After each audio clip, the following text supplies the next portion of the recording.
dalam lindungan Allah.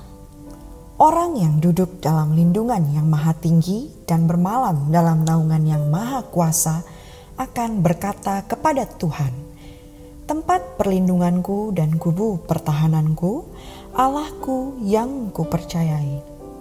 Sungguh, dialah yang akan melepaskan engkau dari jerat penangkap burung, dari penyakit sampar yang busuk. Dengan kepaknya ia akan menudungi engkau, di bawah sayapnya engkau akan berlindung, kesetiaannya ialah perisai dan pagar tembok. Engkau tak usah takut terhadap kedahsyatan malam, terhadap panah yang terbang di waktu siang, terhadap penyakit sampar yang berjalan di dalam gelap, terhadap penyakit menular yang mengamuk di waktu petang. Walau 1.000 orang rebah di sisimu, dan 10.000 di sebelah kananmu, tetapi itu tidak akan menimpamu.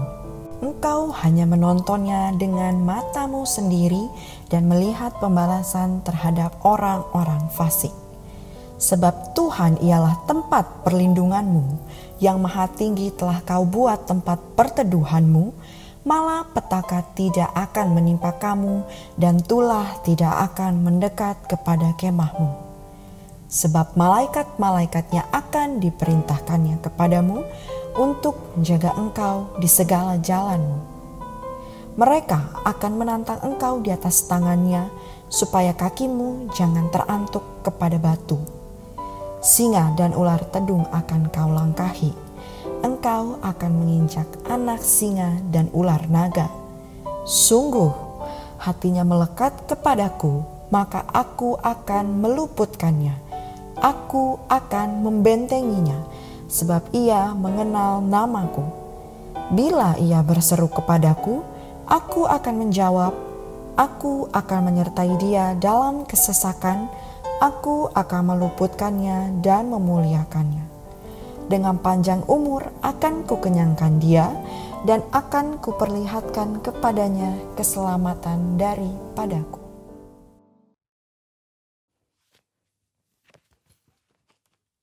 Halo, shalom semuanya. Di dalam Voice of Pentecost hari ini, kita akan membahas tujuan Allah memberi berkat. Kebanyakan orang Kristen kalau mendapat berkat akan mengucapkan haleluya.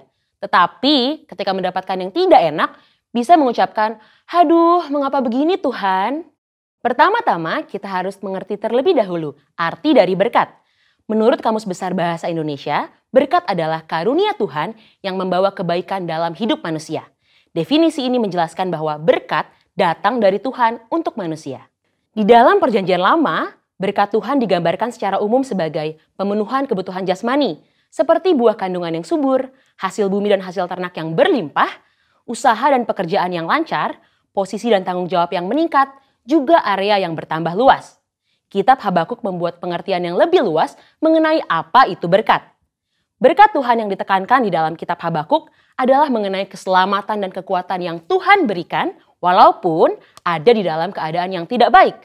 Karena di tengah-tengah keadaan yang tidak sesuai dengan harapan manusia, Tuhan tetap menyelamatkan dan memberi kekuatan. Setelah mengetahui definisi berkat, kita akan mengerti tujuan dari suatu berkat. Yang pertama, berkat menyadarkan orang akan sang sumber berkat.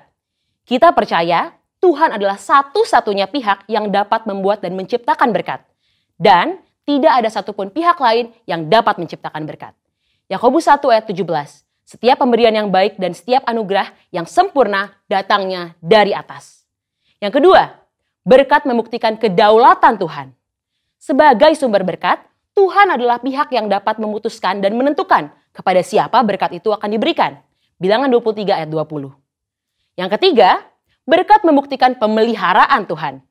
Tumbuhan dan hewan sebagai bahan makanan bagi manusia yang kita nikmati, dan hujan yang turun dari langit untuk memungkinkan hal tersebut tumbuh adalah hasil kemurahan Tuhan bagi pemeliharaan hidup seluruh umat manusia di muka bumi ini. Berkat menunjukkan dan membuktikan betapa baiknya Tuhan bagi umat manusia. Yang keempat, berkat Tuhanlah yang membedakan kehidupan orang benar dengan dunia. Hal yang membedakan antara orang yang bersungguh-sungguh beribadah kepada Tuhan dengan yang tidak adalah mereka akan menerima berkat kekuatan, pemeliharaan, dan keselamatan untuk mengatasi masalah. Maliaki 3 ayat 18, maka kamu akan melihat kembali perbedaan antara orang benar dan orang fasik, antara orang yang beribadah kepada Allah dan orang yang tidak beribadah kepadanya. Hal penting yang harus kita mengerti adalah, walaupun orang benar dapat menghadapi masalah, namun sikap orang benar dalam menghadapi masalah akan sangat berbeda dengan dunia. Hal ini karena Tuhan senantiasa memberi damai sejahtera dan kekuatan bagi orang-orang yang sungguh-sungguh beribadah kepadanya. Seperti yang tertulis di dalam Yohanes 14 ayat 27. Dan yang kelima, berkat Tuhan untuk menunjukkan kasih setia Tuhan.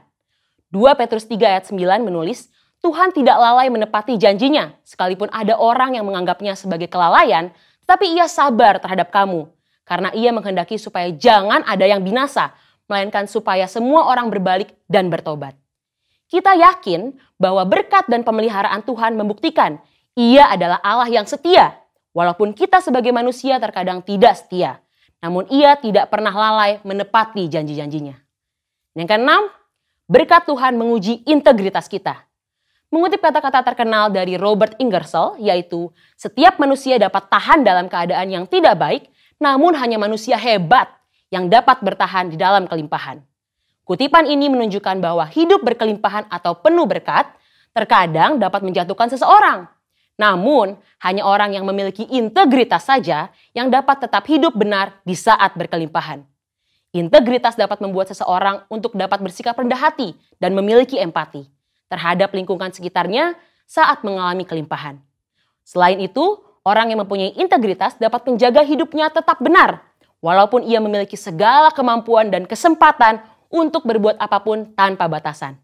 Dan yang terpenting, orang yang berintegritas hatinya tetap dapat percaya dan melekat kepada Tuhan, serta menaruh harapannya kepada Tuhan, walaupun ia memiliki segala yang ia butuhkan dan inginkan. Mari saudara, kita terus percaya bahwa berkat Tuhan yang kita nikmati bukan hanya sekedar pemenuhan jasmani saja, namun kekuatan dan damai sejahtera yang kita rasakan itu juga merupakan berkat Tuhan yang kita terima.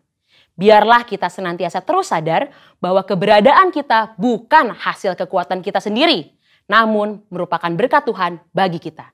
Jangan kita fokus pada berkatnya, namun teruslah mendekat pada sumber berkatnya, yaitu Allah sendiri di dalam kehidupan kita. Saudara, untuk penjelasan lebih lengkapnya dari tim teologi kami, jangan lupa buka link yang ada di atas atau scan QR Code yang tersedia. Salam integritas, Tuhan Yesus memberkati.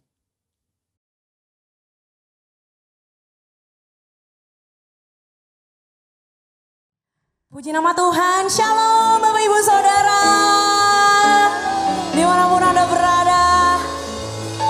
Haleluya, kita bersyukur hari ini kita boleh sama-sama berkumpul kembali untuk sama-sama kita beribadah pada Tuhan.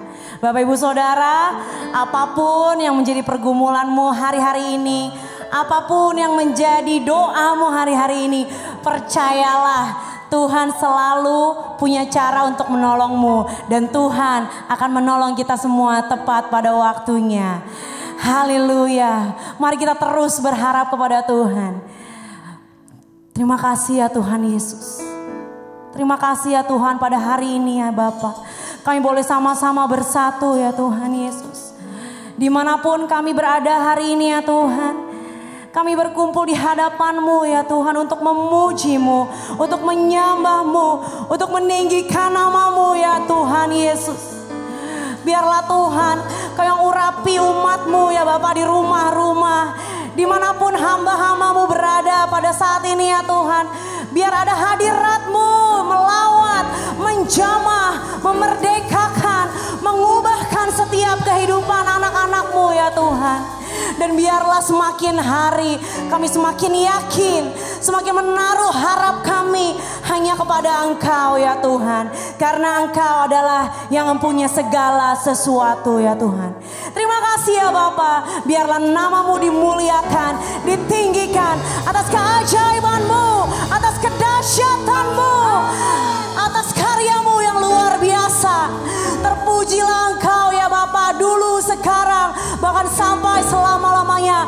Karena hanya di dalam nama Tuhan Yesus kami berkumpul bersatu dan kami siap memuji-Mu Tuhan. Haleluya, mari sama-sama kita katakan amin. Berikan sorak-sorai bagi Tuhan Allah kita. Bapak Ibu Saudara, mari kita bertepuk tangan bagi Tuhan. Haleluya. Tuhan. Kau Allah yang luar biasa.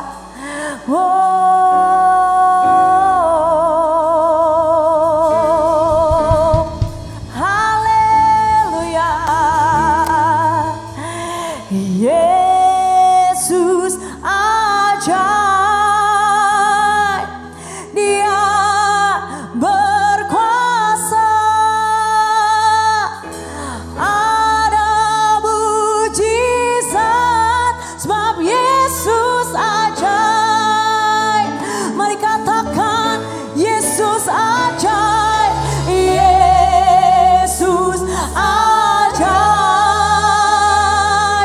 Dia berkuasa. Ada mujizat sebab Yesus ajaib. Yesus kau ajaib Tuhan. Oh, Yesus ajaib, Dia berkuasa.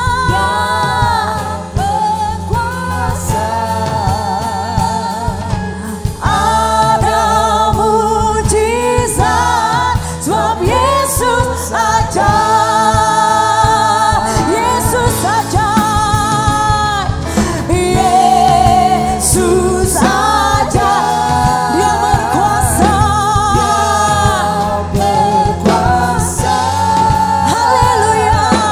Ada mujizat sebab Yesus. Sekali lagi katakan Yesus ajaib.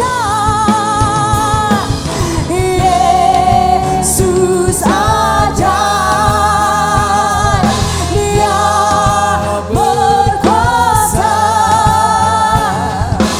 Ada mujizat sebab Yesus ajaib. Berikan sorak-sorai bagi Tuhan kita. Mari kita bertepuk tangan bagi Tuhan kita, Bapak Ibu Saudara. Kau ajaib Tuhan, kami mengasihi-Mu Tuhan. Mari kita tepuk tangan Bapak Ibu Saudara di rumah, dimanapun Anda berada hari ini.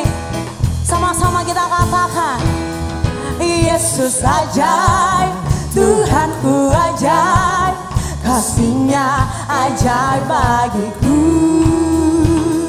Yesus ajaib, Tuhanku ajaib, rahmat-Nya tetap. Katakan Yesus ajaib. Yesus ajaib, Tuhanku ajaib, kasih-Nya ajaib bagiku. Kau yang ajaib. Amin. Rahmat-Nya tetap selamanya, tak berubah kasih-Nya. Setiap hari bertambah indah-Nya, sampai bumi berlalu dan habislah ragaku. Yesusku ajaib bagiku. Kami mau nyatakan keajaiban-Mu Tuhan.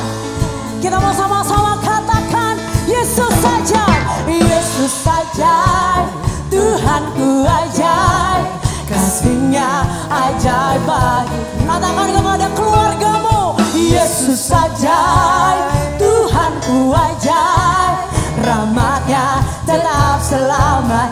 Tak berubah, tak berubah kasih-Nya.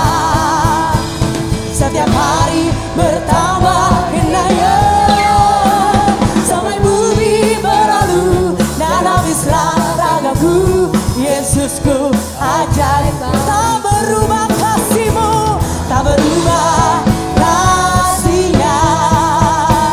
Setiap hari bertambah indah-Nya, sampai bumi berlalu dan habis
setiap hari bertambah indahnya.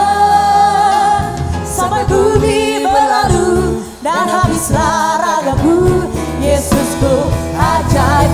Tak berubah, tak berubah kasih-Nya. Setiap hari bertambah indahnya. Sampai bumi berlalu dan habislah ragaku, Yesusku ajaib. Katakan Yesus ajaib, Yesus ajaib. Kau yang berkuasa, ada mujizat sebab Yesus ajaib. Yesus kan ajaib, Yesus ajaib. Dia berkuasa, ada mujizat, sorakan dengan iman. Ada mujizat sebab Yesus ajaib.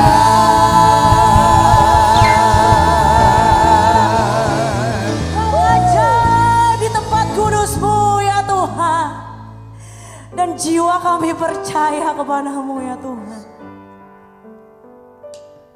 Setiap janji-Mu ya Tuhan Yesus selalu pasti, sepasti mentari bersinar setiap pagi ya Bapa, untuk menyinari bumi ini, untuk menyinari kehidupan kami. Begitulah janji-Mu bagi setiap orang yang percaya kepada-Mu ya Tuhan Yesus. Oh Yesus,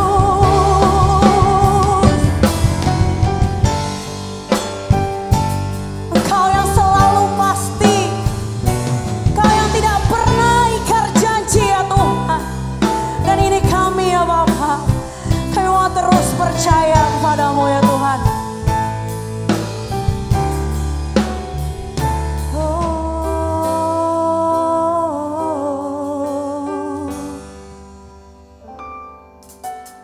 Kau selalu setia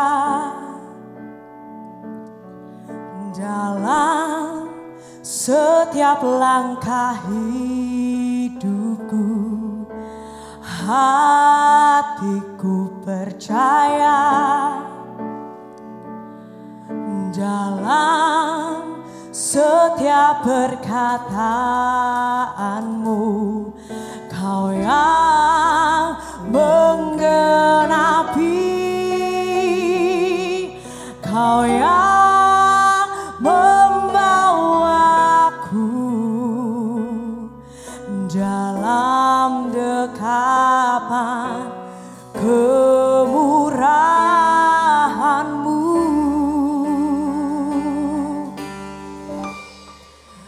Tuhan selalu setia dalam hidupku selama-lamanya. Sepasti fajar mereka di setiap pagi. Tuhan selalu pasti dalam hidupku selama-lamanya. Sepasti hujan turun memberkati.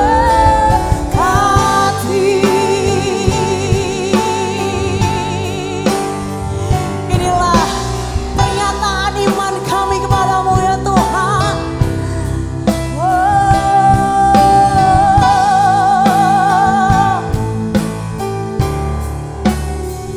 Mari Bapak Ibu Saudara, katakan dengan segenap hatimu. Kau selalu setia dalam setiap langkah hidup. Hati kami percaya, hatiku percaya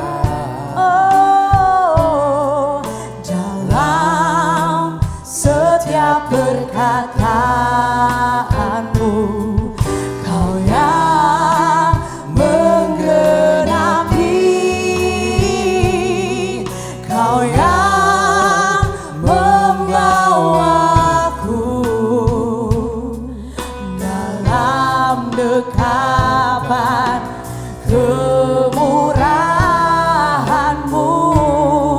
Kau selalu setia Tuhan. Kau selalu setia. Mari Bapak Ibu Saudara, nyatakan iman-Mu pada Tuhan. Percaya padanya. Kami percaya dalam setiap perkataan-Mu. Kau yang menggenapi, Kau yang membawaku dalam dekapan kemurahan-Mu.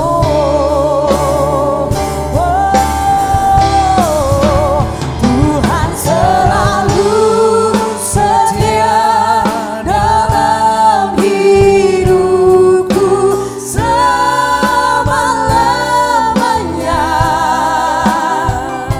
Sepasti fajar merekah di setiap pagi. Tuhan selalu pasti dalam hidupku selama-lamanya. Sepasti hujan turun memberkati. Tuhan selalu setia. Tuhan selalu setia dalam hidupku selama-lamanya. Sepasti fajar merekah di setiap pagi. Tuhan selalu pasti. Tuhan selalu pasti dalam hidupku selama-lamanya. Sepasti hujan turun memberkati. Katakan dengan segenap hatimu, Tuhan turut bekerja dalam segala perkara. Teruji firman-Nya selalu pasti.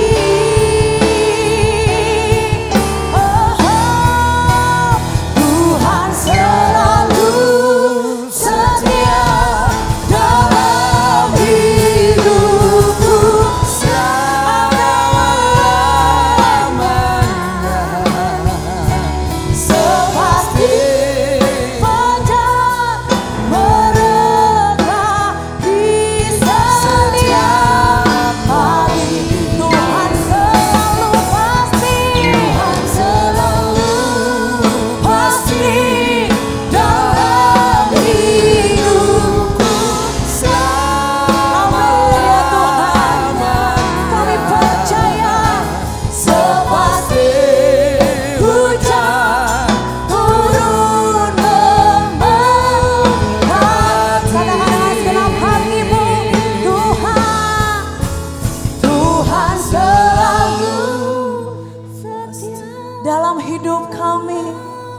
Engkau selalu setia ya Tuhan. Selama-lamanya. Sepasti fajar. Sepasti fajar merekah di setiap pagi. Tuhan selalu pasti. Tuhan selalu pasti. Kami tidak ragu ya Tuhan. Hidupku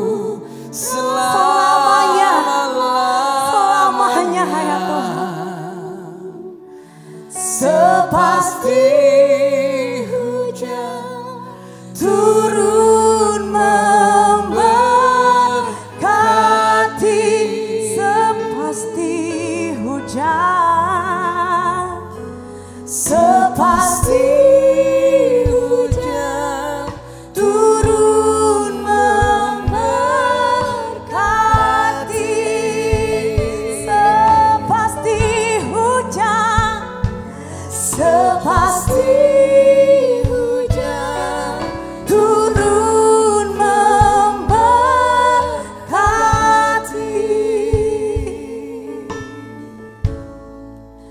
Dia akan datang sepasti fajar, gantikan malam, hapuskan air mata. Dia akan turun sepasti hujan, menggenapi janji-janjinya dalam hidupku.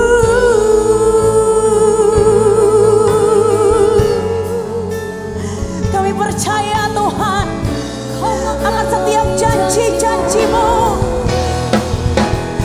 Kami percaya Tuhan, kami percaya janji-Mu Yesus. Selalu percaya Kau dapat lakukan segala perkara Yesus. Terbukti janji-Mu Yesus. Haleluya. Kau tidak pernah ingkar janji ya Tuhan. Kau tidak pernah ingkar janji ya Tuhan. Kau selalu ada. Kau selalu ada di setiap musim. Kau selalu ada ya Tuhan. Memberkati umat Kau Tuhan. Mari umat Tuhan, angkat kedua belah tanganmu. Serahkan hidupmu kepada Tuhan. Oh, kami serahkan hidup ini di tangan-Mu Yesus.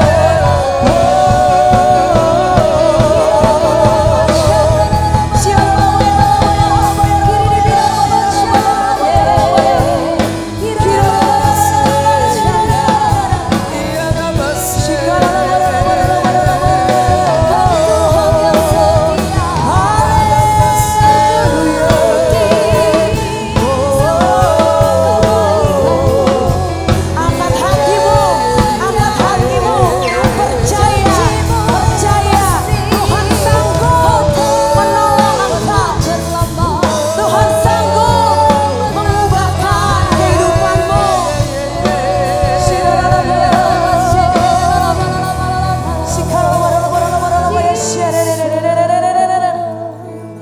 Kami percaya padamu ya Tuhan,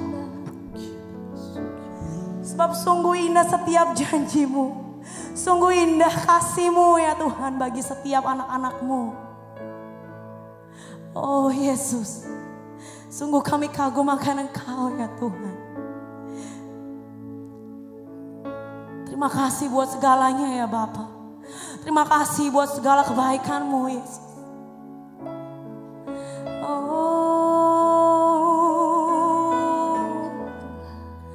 Sungguh besar pengorbanan, sungguh besar pengorbanan-Mu bagi setiap kami ya Tuhan.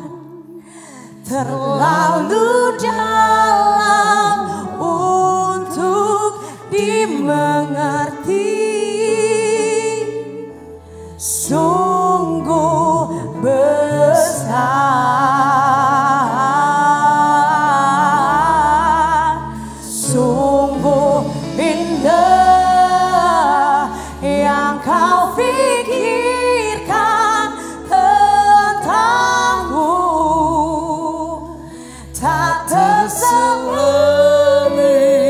bagiku.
pengorbanan-Mu bagi setiap kami. Terlalu dalam untuk dimengerti, sungguh besar, sungguh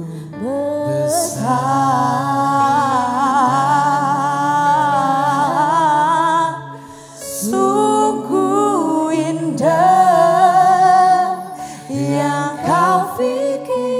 kau pikirkan tentang kami. Kami tidak dapat menyelami pikiran-Mu.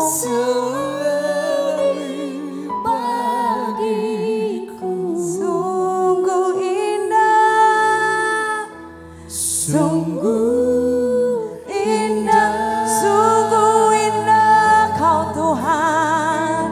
Sungguh indah, Kau sungguh indah, sungguh indah.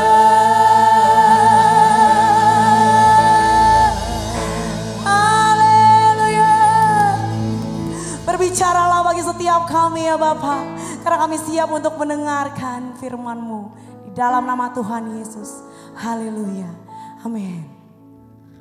Mari Engkau berbicara, urapi hamba-Mu. Hamba berdoa setiap kami yang mendengar dan sungguh-sungguh membuka hati, Tuhan menerobosi kami, yang lemah dikuatkan, yang sakit disembuhkan, bahkan firman-Mu akan terus menumbuhkan harapan yang kuat bagi setiap kami. Hadirat-Mu bersama kami buka hati, bersuaralah, berbicaralah. Demi nama Tuhan Yesus, haleluya. Mari semua kita katakan, amin. Ya, shalom Bapak Ibu dan saudara-saudari semua yang Tuhan Yesus kasih yang ada di GBI Cakung.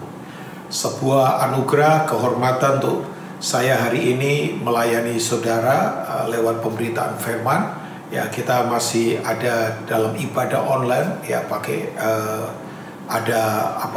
pakai online service tentunya. Nah, saya hari ini ingin mengajar sedikit hal yang simpel sebetulnya, tanpa menggurui atau merasa paling tahu, sama sekali enggak.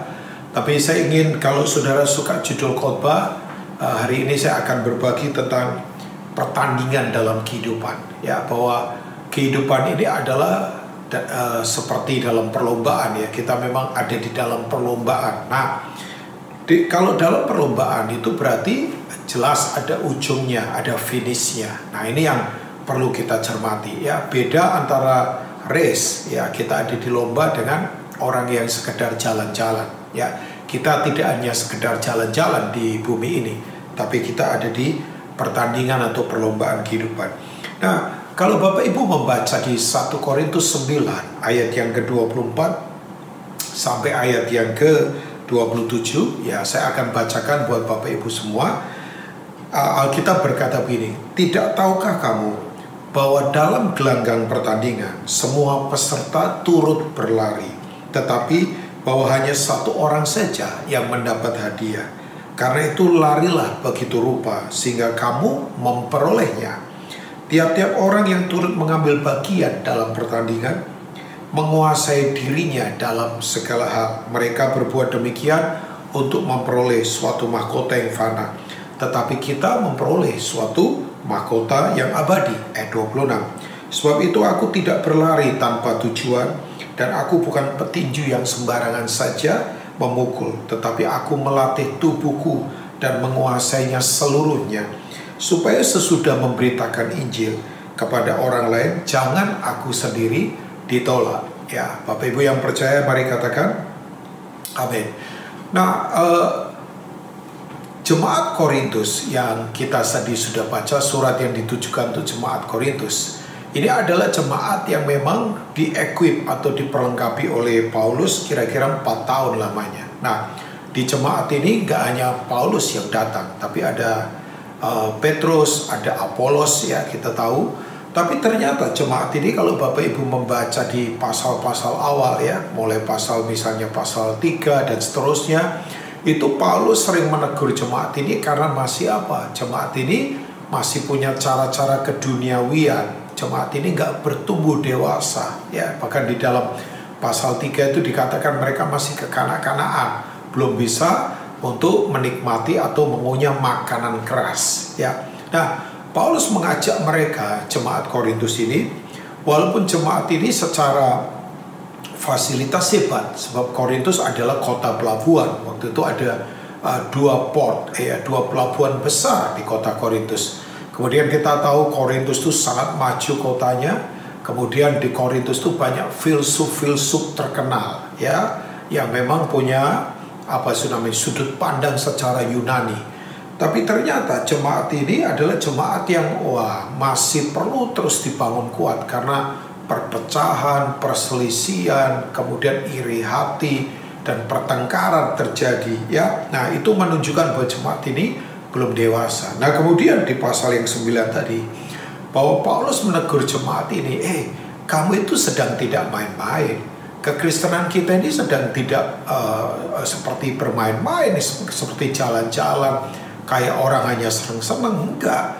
Kamu itu ada di pertandingan kehidupan, ya, bahwa kita ini ada garis finish di ujung, di mana kita akan mempertanggungjawabkan seluruh aspek kehidupan kita di hadapan Tuhan, ya kan? Seperti tadi saya sudah katakan, kalau jalan-jalan nggak ada ujungnya, tapi dalam pertandingan kan ada ujungnya, ada garis finishnya yang harus kita sungguh-sungguh fokuskan ini kehidupan kita. Nah, saya akan coba sodorkan buat Bapak Ibu beberapa prinsip dalam pertandingan kehidupan ini. Ini prinsip, ya, bahwa begini Bapak Ibu semua, bahwa yang pertama adalah ini dia, semua kita ini ada di pertandingan kehidupan, ya.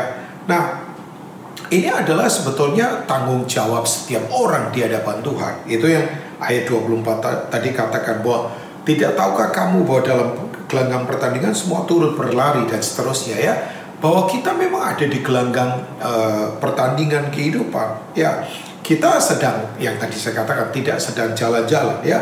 Nah, kalau dikatakan bahwa gini, hanya satu orang saja yang dapat hadiah, itu bukan kemudian kekristenan itu eksklusif. Oh, cuma satu, enggak. Ini artinya begini, tiap orang punya tanggung jawab pribadi untuk dia menyelesaikan garis finish dengan yang saya sebut dengan itu tuh finishing well, ya, akhir hidup yang memang benar, yang seperti yang Tuhan mau. Nah, jadi ini tanggung jawab setiap kita di pertandingan ini, untuk kita betul-betul mengambil tanggung jawab ini, untuk kita jangan sampai tidak menyentuh garis finish dengan benar, dengan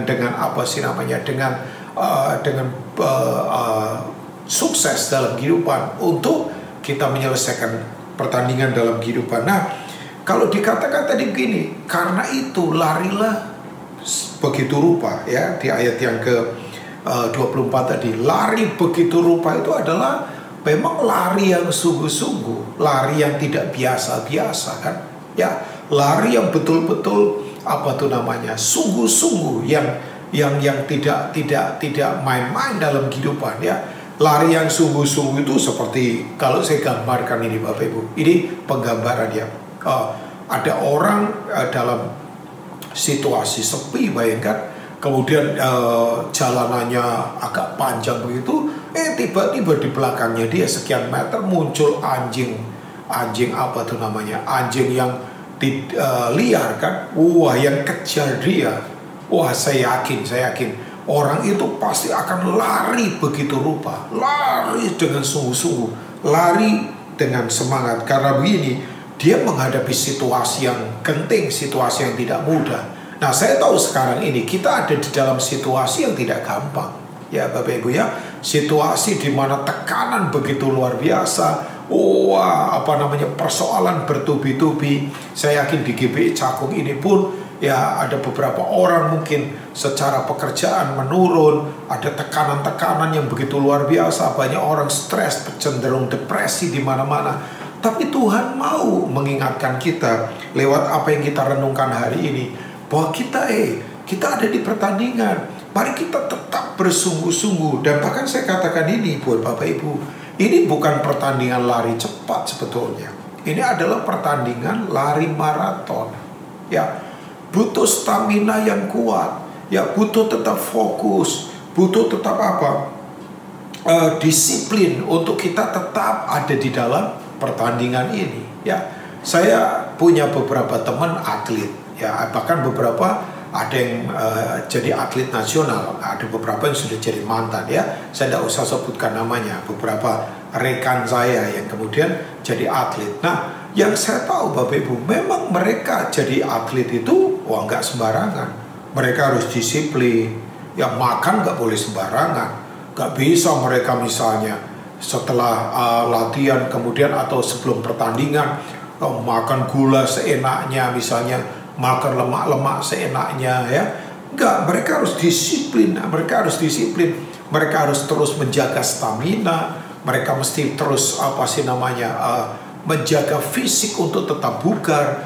Karena saya sekali lagi sadar Bapak Ibu ya, bahwa kita ada di dalam pertandingan yang dimana ini bukan pertandingan sembarangan. Kita ini ada di dalam lari maraton kehidupan ya. Makanya tadi Paulus berkata, kamu mesti harus sungguh-sungguh lari sedemikian rupa. Itu maksudnya begini, kamu mesti harus sungguh-sungguh, kamu mesti harus begini, fokus, kamu harus disiplin ya, hidup kita secara kuat. Nah, sayang ya, kata disiplin itu sekarang orang gak respeki, padahal disiplin itu penting ya. Disiplin kan berasal dari kata itu baideo ya. Baideo itu seperti begini, kamu mesti perlu dirotan, dilatih supaya begini, supaya kamu tetap fokus pada kehendak Tuhan ya.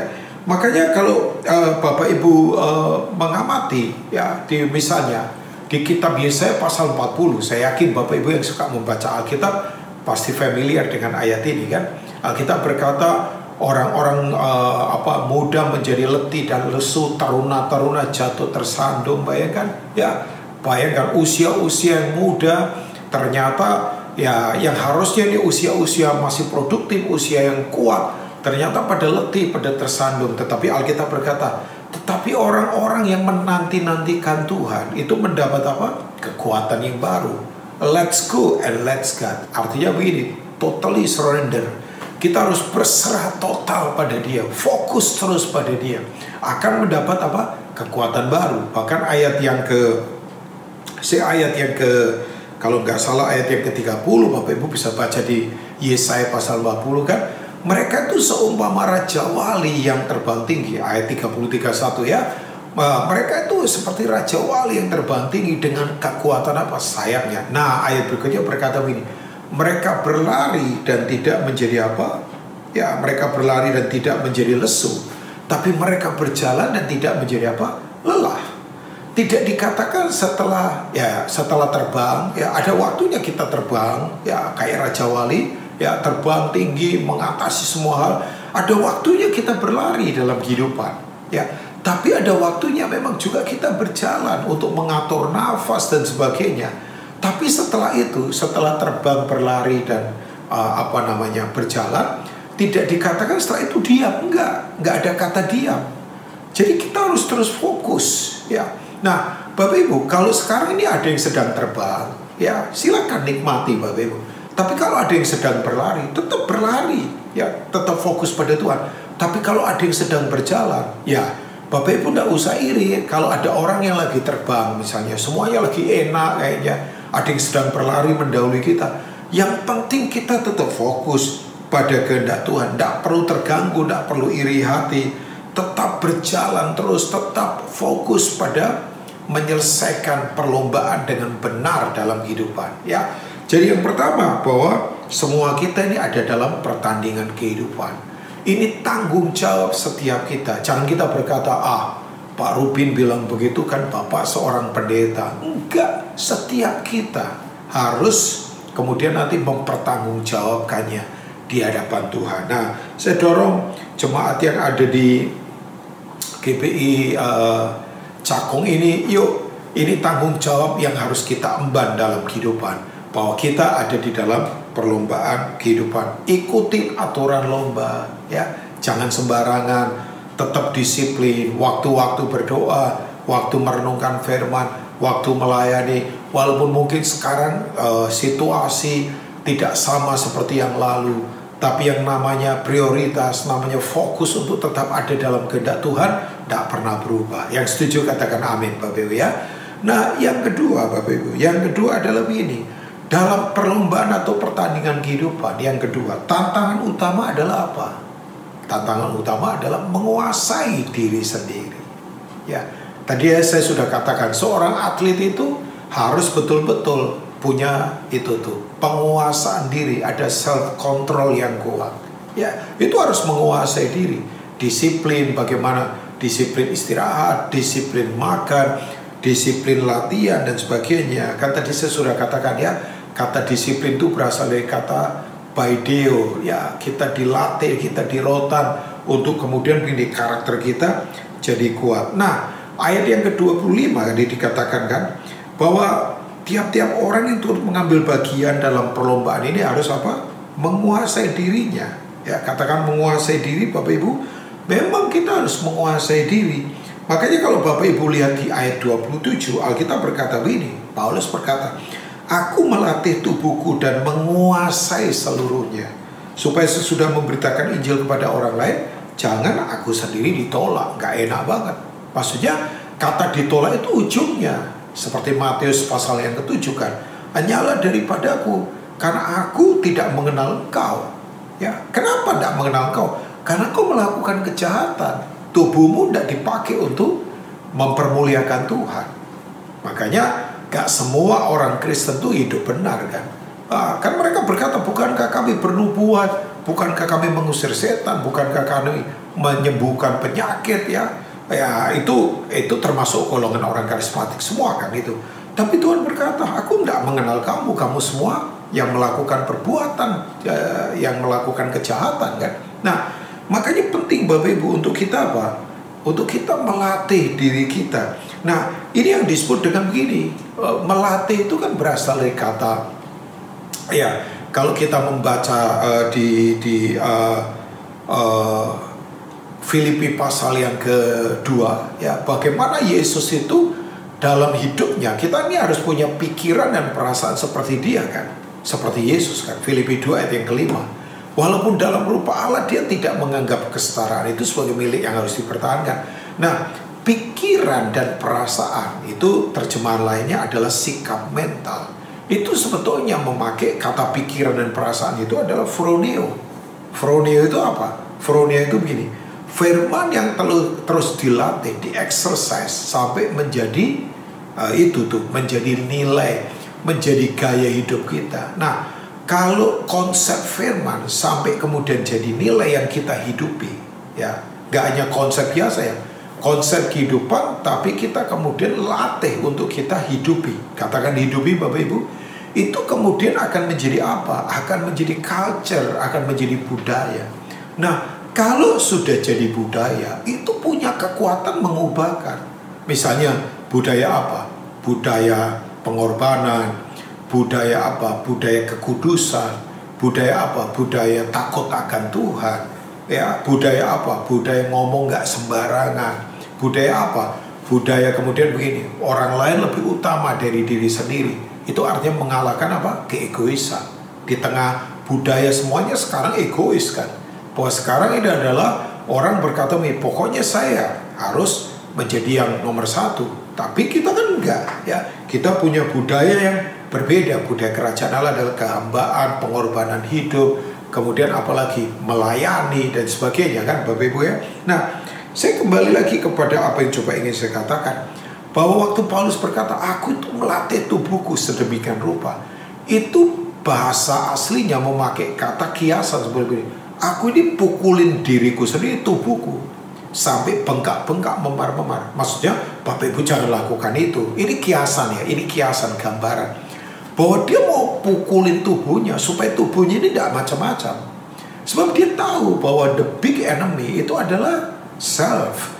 Ya, bahwa musuh besar itu adalah aku kan. Ya, aku.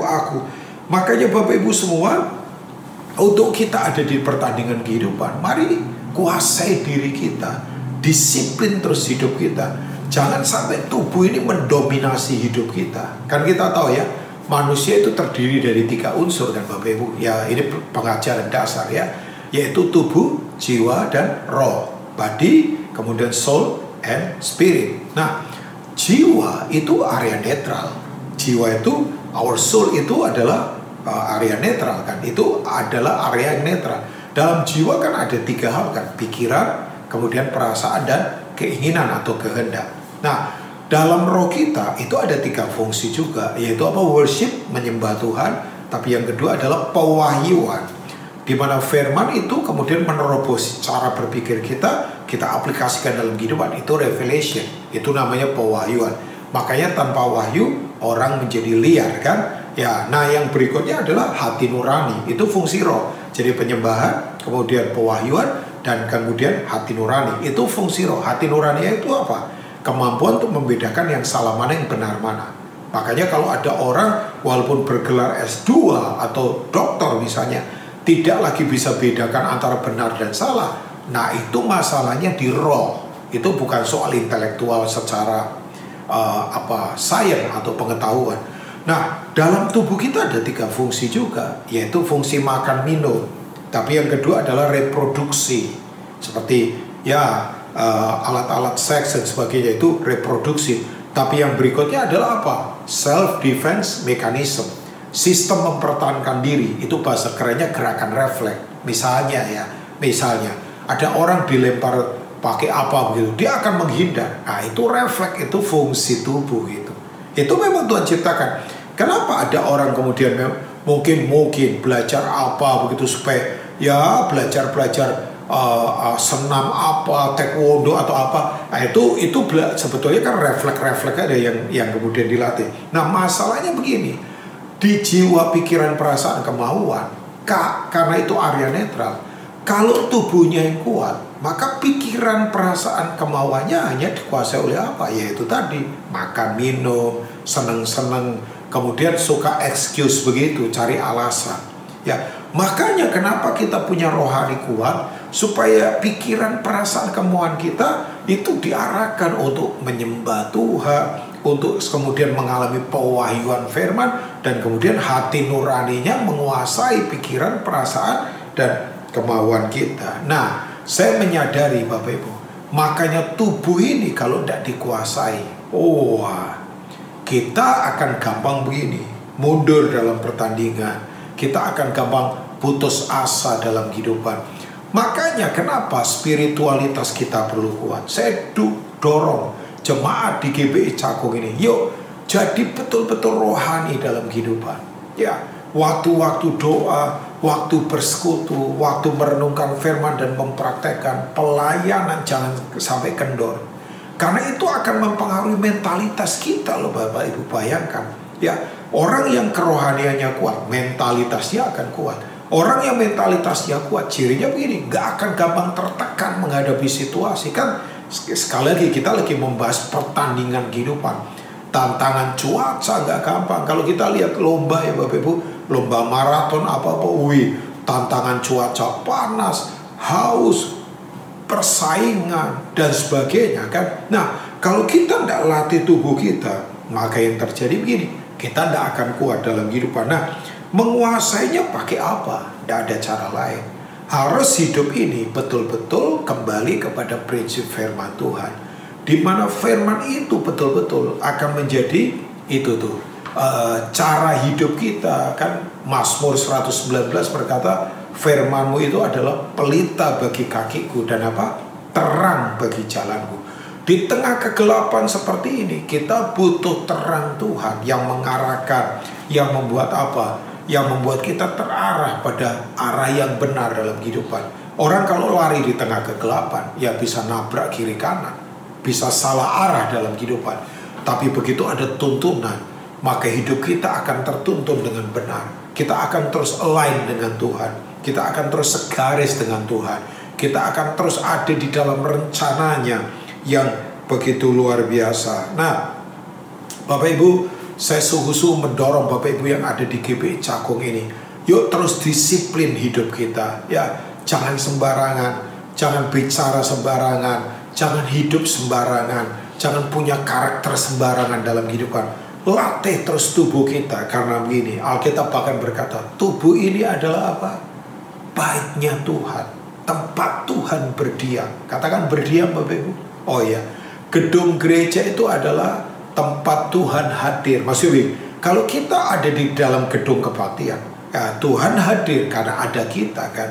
Ya kalau nggak ada kita ya ngapain Tuhan hadir? Tuhan hadir karena ada persekutuan orang percaya. Tapi Tuhan berdiamnya di mana? Di dalam kita. Hadir dan diam beda loh. Hadir itu tidak permanen. Maksud saya bukan saya kemudian berkata, oh Tuhan itu berarti tidak maha hadir. Dia maha hadir Bapak Ibu. Tapi ini saya katakan dengan prinsip gambaran ya Bapak Ibu. Ini penggambaran bahwa Tuhan itu hadir waktu kita lagi berkumpul misalnya kebaktian. Tapi Tuhan berdiam di dalam kita. Karena Alkitab berkata dalam Kolose 1 ayat 27 ya, bahwa Kristus itu diam di tengah-tengah kita kan. Bahasa aslinya sebenarnya ditulis dalam bahasa Inggris, which is Christ in you, the hope of glory. In you, in me. Ya, itu berarti dia berdiam di dalam Bapak Ibu semua. Yang setuju katakan amin. Dia berdiam di dalam kita. Wow, Tuhan pencipta langit dan bumi berdiam di dalam tubuh kita. Makanya tubuh ini adalah tempat apa? Tempat pelaksana kehendak Tuhan. Jangan tubuh ini dipakai untuk kenajisan. Jangan tubuh ini dipakai untuk apa? Untuk melakukan kejahatan. Jangan tubuh ini dipakai untuk sembarangan. Tubuh kita adalah tempat pelaksana kehendak Tuhan. Tuhan memerlukan tubuh kita. Karena tubuh adalah tempat pelaksana kehendak Tuhan. Oh iya dong. Kalau orang kemudian gak ada tubuhnya, terus orang lain takut kan, bisa lari kan. Ya, jadi Bapak Ibu saya dorong, kuasai tubuh kita. Tapi yang ketiga adalah ini dia. Dalam pertandingan kehidupan, supaya kita tetap terfokus pada arah yang seperti Tuhan mau, adalah begini. Mari karena kita menyadari reward utama kita adalah apa? Memerintah dalam kekekalan bersama Yesus. Yang percaya katakan amin. Saya kalau lihat orang berlomba itu, saya waktu melihat mereka menang, wah senangnya luar biasa kan. Ya, baru-baru ini saya lihat film dokumenter begitu tentang Pele ya. Kalau nggak salah Pele itu membawa Brasil juara dunia 3 kali di eranya Pele. Wow, memang Pele punya permainan luar biasa. Setiap kali menang, wah itu rakyat Brasil bayangkan, bola itu sudah kayak jadi agama kan. Iya kan? Mereka tuh kan, gila bola begitu luar biasa. Makanya banyak pemain-pemain terkenal dari Brasil. Tapi waktu saya lihat di film dokumenter itu, begitu tim Brasil menang, mereka tuh bisa kayak pesta nasional. Sampai politik saja bisa terkalahkan oleh atmosfer kemenangan. Makanya Pele itu katanya melebihi rezim apapun yang berkuasa di Brasil waktu itu. Ya, Pele masih hidup sampai sekarang ya. Jadi Pele itu bisa mempengaruhi politik seperti apapun. Politik yang kadang lagi nggak baik pun bisa jadi berubah kemudian jadi baik gara-gara ini. Jadi saya kemudian berkata, wah kemenangan itu luar biasa. Itu secara dunia. Apalagi kita Bapak Ibu ya. Kita coba bayangkan, satu kali nanti kita akan memerintah bersama Tuhan dalam kekekalan. Makanya Paulus berkata, siapa yang bisa memisahkan kita? Penindasankah, penganiayaankah, kelaparankah, pedangkah? Gak ada. Ya, sebab gini, kita ini lebih dari para pemenang. Ya, Roma pasal 8. We are more than a conquerors. Ya, kita ini lebih dari para penakluk kan. Kita lebih daripada para pemenang. Makanya betul Paulus berkata begini, semua yang aku anggap mulia itu waktu aku mengenal Yesus, itu aku anggap sampah. Dia pakai kata aslinya dengan tulisan ini, skubalo. Skubalo itu kotoran manusia. Ya gak ada artinya sama sekali. Ya, bahwa begini, dalam kekekalan itu begitu luar biasa. Makanya kalau Bapak Ibu pelajari Ibrani pasal 11, saksi-saksi iman atau pahlawan-pahlawan iman, itu mereka orang-orang yang berbahagia begitu luar biasa. Karena mereka melihat kekekalan. Ada yang sampai membiarkan dirinya gak tertolong. Mereka disiksa, dianiaya. Karena mereka mau dalam kebangkitan. Mereka mengalami sesuatu yang luar biasa. Yaitu kekekalan di dalam Tuhan. Nah sekali lagi Bapak Ibu semua yang ada di GBI Cakung, yuk dalam pertandingan kehidupan saya ingatkan, kita ada finishnya. Ya, kita tidak sedang jalan-jalan. Mari seriuslah dalam berlomba. Tetap fokus kepada kehendak Tuhan. Yang tadi saya sudah katakan, ini tanggung jawab setiap kita. Kuasai diri kita. Karena kita punya reward adalah memerintah dalam kekekalan. Tuhan Yesus memberkati. Bapak Ibu semua. Mari kita berdoa bersama-sama. Dimanapun kita berada, boleh taruh tangan di dada kita. Kita berdoa bersama-sama. Karapa syekete karapa. Oh karapa tak karapa lapa. Hamba berdoa untuk umatmu yang ada di GP Cakung Tuhan. Biar firman ini termeterai di hati kami. Memerdekakan setiap kami. Hari ini yang lemah dikuatkan. Hari ini yang jatuh diangkat kembali. Kami mau tetap Tuhan konsisten. Kami mau tetap menyala-nyala. Kami mau tetap sungguh-sungguh berlomba dengan setia dan baik. Karena kami tahu kami punya ujung di dalam kekekalan. Sekali lagi, berkati umatmu, kuatkan umatmu. Dalam nama Tuhan Yesus. Haleluya. Amin. Tuhan Yesus memberkati.